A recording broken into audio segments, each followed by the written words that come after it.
September 19th, 1940, Warsaw, Poland. Nazi soldiers are grabbing civilians off the streets. 2,000 people will be arrested today. Most are running, hiding, begging to be let go. One man walks toward the soldiers. He makes eye contact. He slows down. He wants them to see him. His name is Witold Pilecki, Polish cavalry officer, husband, father of 2 kids who don't know where their daddy is going. And he's about to do something no human being has done before or since. He's going to voluntarily enter Auschwitz, not as a guard, as a prisoner. But here's what makes this story impossible to forget. He'll spend 947 days inside. He'll watch tens of thousands of people die. He'll build a secret army right under the noses of the SS. He'll smuggle out the first detailed reports of the Holocaust. He'll escape, and the world will do nothing. That's not even the worst part. The worst part is how this story ends. Because the man who survived Auschwitz, who escaped the Nazis, who fought in the Warsaw Uprising, who did everything right, won't be killed by Germans. He'll be executed by his own countrymen, shot in the back of the head in a prison basement, his body thrown into an unmarked grave that still hasn't been found. How does a hero become an enemy of the state? To understand why Pilecki walked into that roundup, you have to understand where he came from. Born in 1901 in a frozen town called Olonets, deep inside the Russian Empire, 700 miles from Poland. His family wasn't there by choice. His grandfather had fought in the Polish Uprising of 1863. The punishment was exile. They stripped his family of everything, their land, their wealth, their future, and deported them to Siberia. Pilecki grew up hearing stories about sacrifice, about ancestors who gave everything for a country that didn't even exist anymore. Poland had been carved up by empires over a century earlier. It was a ghost nation, a memory. Then, in 1918, something miraculous happened. World War I ended, the empires collapsed, and Poland was reborn. Pilecki was 17. He didn't celebrate. He grabbed a rifle. Within months, he was fighting Germans in Vilnius. By 19, he was fighting Soviets trying to swallow the new nation. By 20, he had already served in 2 wars. Then came peace, and Pilecki did something unexpected. He became boring, married a school teacher named Maria, had 2 kids, ran the family farm, painted watercolors, wrote poetry. For almost 20 years, he lived a quiet life, waiting for a call he hoped would never come. On September 1st, 1939, it came. But here's what Pilecki didn't know yet. The worst wasn't the German invasion. The worst wasn't losing his country again. The worst was what he would volunteer to do next. Germany invaded from the west. The Soviets invaded from the east. Poland was crushed in weeks. Pilecki could have fled. Many did. Officers escaped to France, to Britain, to anywhere that wasn't occupied territory. He stayed in Warsaw. He helped found the secret Polish army, one of the first resistance movements in Europe. They gathered intelligence, sabotaged German operations, waited for the moment to strike back. Then the rumors started. The Germans had built a camp near a town called Auschwitz. They called it Auschwitz. Polish prisoners were being sent there. Political opponents, intellectuals, resistance fighters. None of them came back. The Polish underground was nervous. They didn't know what was happening inside. Was it a prison, a work camp, something worse? They needed someone on the inside, someone to gather intelligence, someone to organize resistance among the prisoners. The commander looked around the room. Everyone knew what this mission meant. Whoever went in might never come out. Pilecki raised his hand. Think about that for a second. He had a wife, 2 children. He was 39 years old. He had already served in 2 wars. He had every excuse to stay silent. His commanders gave him a fake identity, Tomasz Serafiński, a tanner from Warsaw. No military background, no resistance connections. On September 19, 1940, Pilecki said goodbye to his wife. He told her something strange. "Don't try to buy my freedom. Don't try to rescue me. I'm going somewhere important." She didn't understand. She wouldn't understand for years. Then he walked onto the street and let the Germans take him. The transport took 2 days. No food, no water, no explanation. They beat the prisoners with rubber batons at the detention center, then loaded them onto trains. When the doors opened at Auschwitz, Pilecki stepped into a different world. He later wrote, "I bade farewell to everything I had hitherto known on this earth and entered something seemingly no longer of it." Here's what Auschwitz looked like in September 1940. It wasn't yet the industrial death factory it would become. The gas chambers hadn't been built. The mass transports of Jews hadn't started. It was primarily a concentration camp for Polish political prisoners, but it was already hell. Prisoners were beaten for looking at guards, beaten for not looking at guards, beaten for walking too slow, beaten for walking too fast. Pilecki was given prisoner number 4859. They shaved his head, gave him striped clothes, took everything that made him human. The average life expectancy was 6 weeks. Most men would have focused on survival, on keeping their heads down, on making it through each day. Pilecki started recruiting the same week he arrived. Building a resistance network inside a concentration camp sounds impossible. It was. The camp was filled with informants, prisoners who traded information for food, for easier work assignments, for one more day of life. His system was brilliant. He organized recruits into cells of 5. Each cell knew only its immediate contacts. If someone was caught and interrogated, they could only reveal a handful of others. The network would survive. He recruited carefully, a shared glance during roll call, a whispered conversation during a work detail, a test of loyalty before any real information was shared. One wrong choice and everyone would die. By early 1941, his network had a name, ZOW, the Union of Military Organizations. Hundreds of members spread across every part of the camp. Men in the kitchens diverted extra food to starving prisoners. Men in the hospital smuggled medicine and hid sick inmates from selection. Men in the records office copied transport lists. Men in the warehouses knew where weapons were stored. But Pilecki's main mission wasn't sabotage, it was information.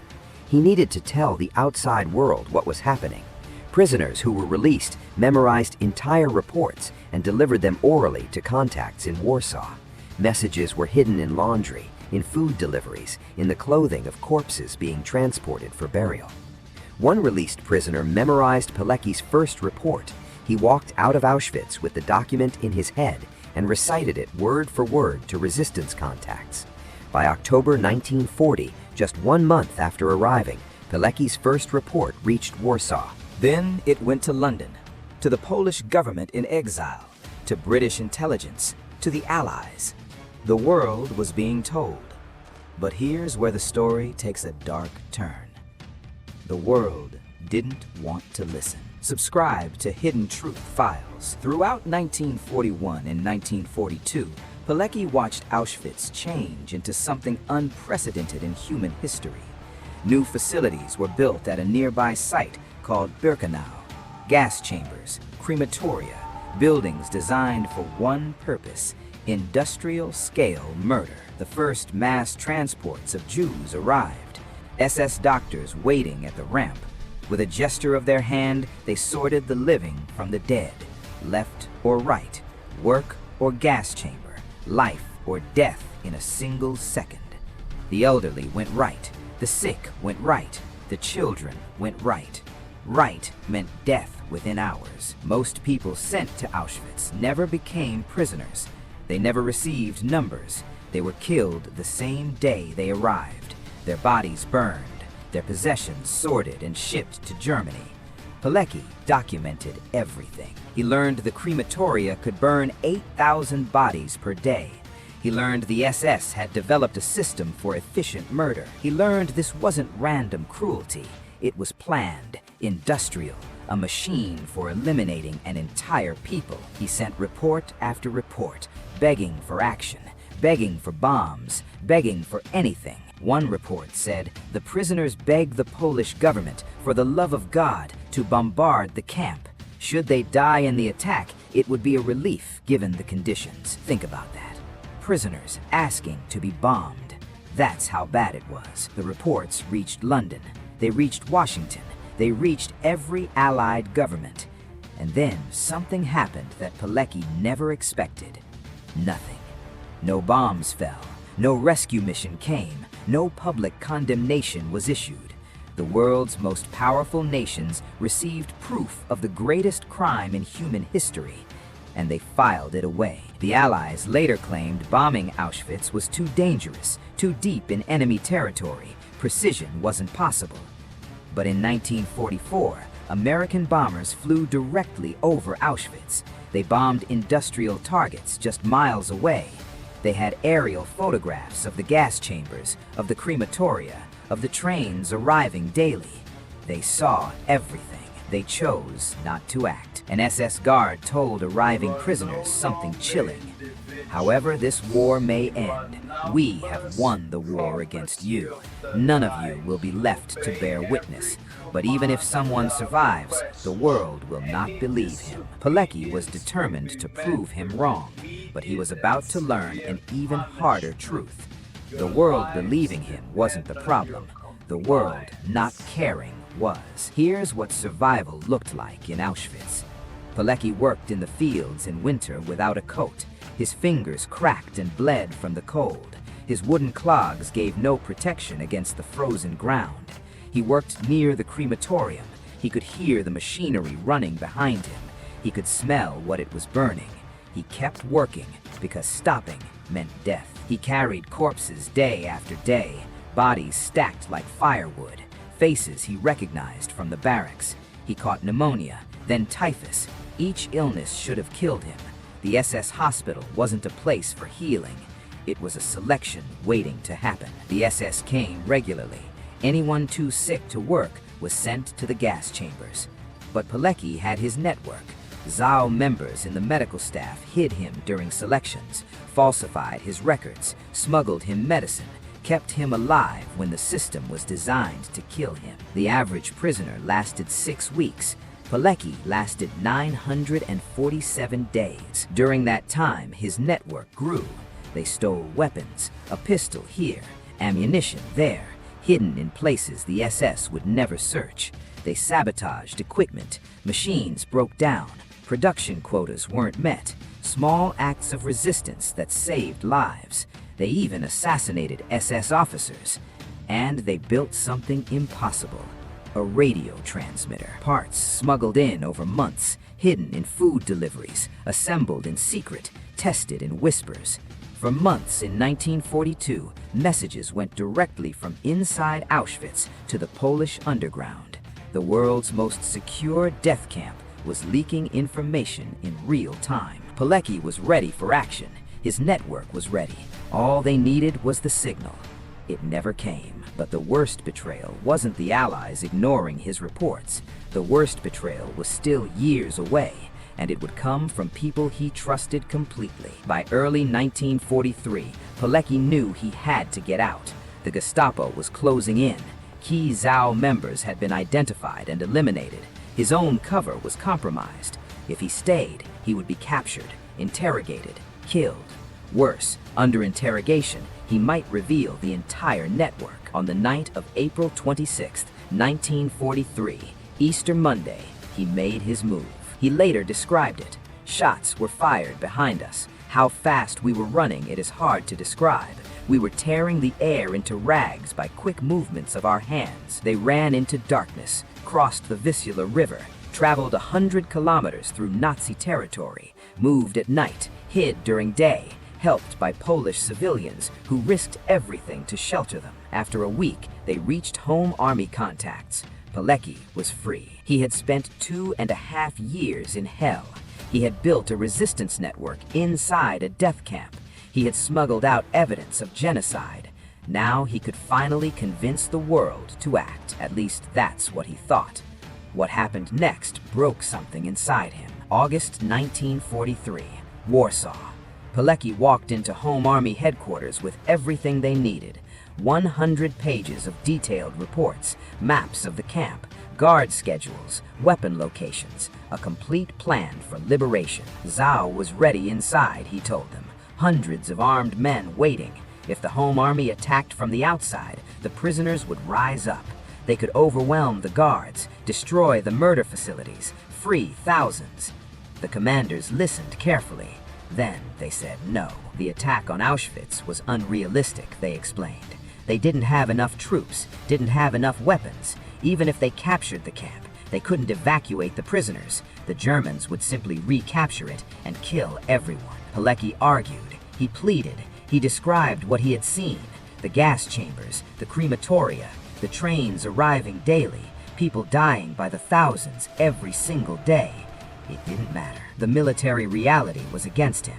An attack on Auschwitz would weaken resistance operations elsewhere. The likely failure would cost more lives than it saved.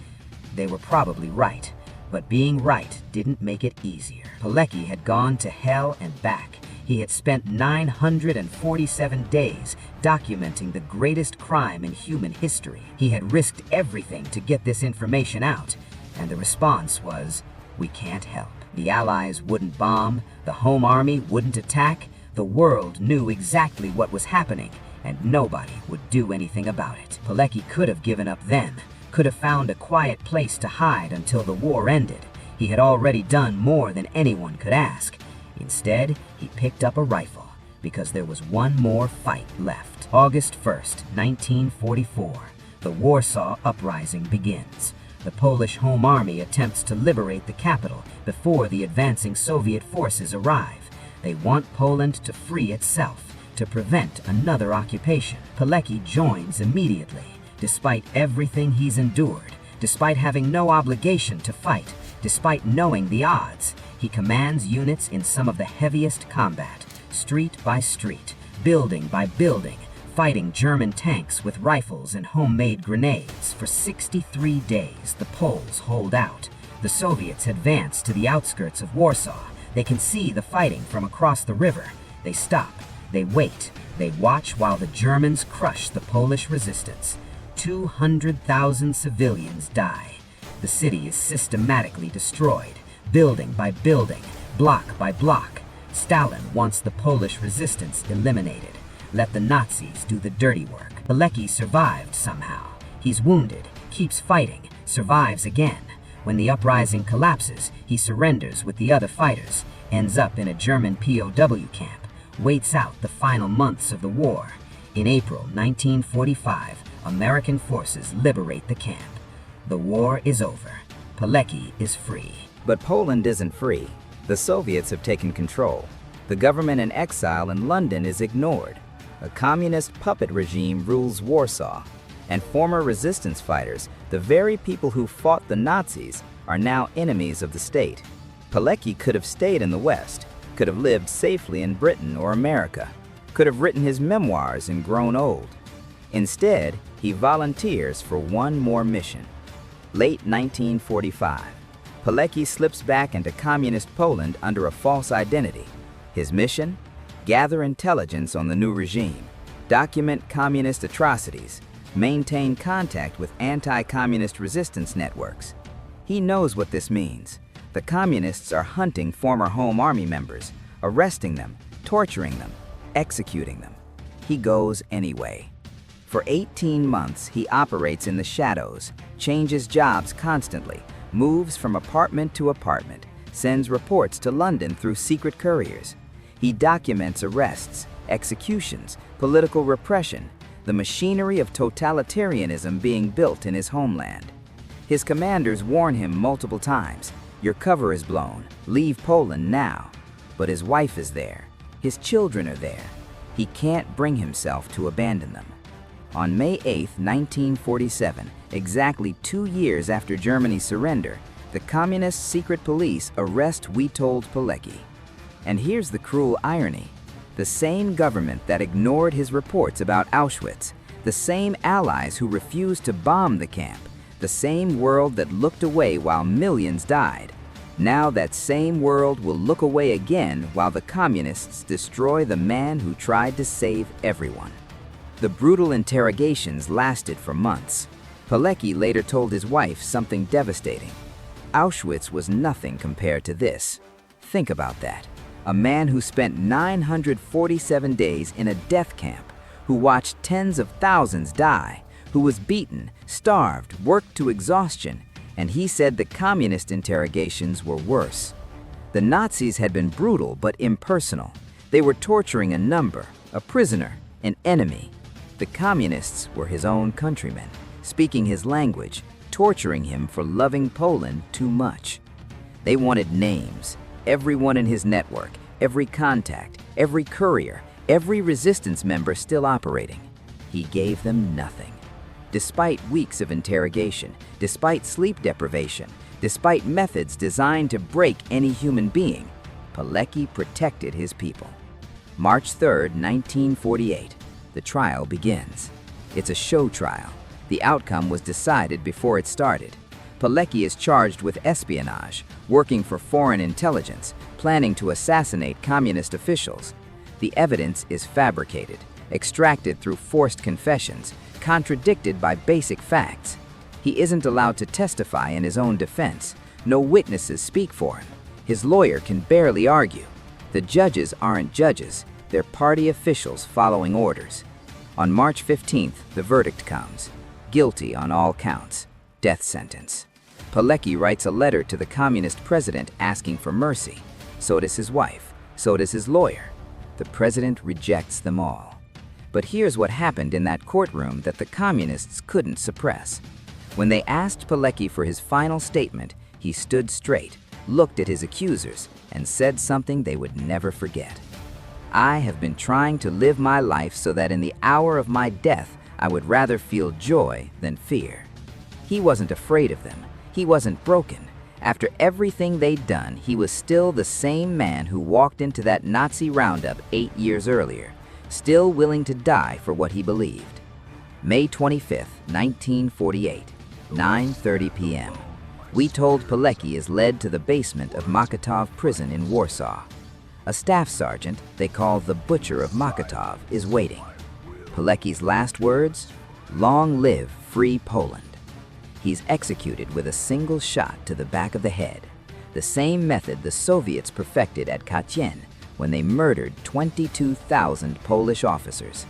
He is 47 years old. His body is thrown into an unmarked grave. The location is kept secret. The communist regime erases him from history. For the next 40 years, his name cannot be spoken in Poland. His story cannot be told. His sacrifice cannot be acknowledged. His wife works as a cleaning lady in an orphanage. His children grow up as undesirables, the family of an enemy of the state. They don't learn the full truth about their father until the 1990s. His grave still hasn't been found. The man who survived the impossible has no final resting place. Just a story that was almost lost forever. Subscribe to Hidden Truth Files. Today, Witold Pilecki is remembered as one of Poland's greatest heroes. His story is taught in schools.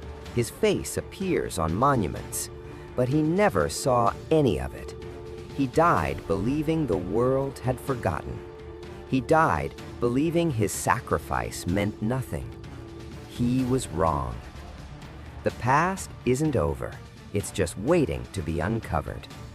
This has been Hidden Truth Files.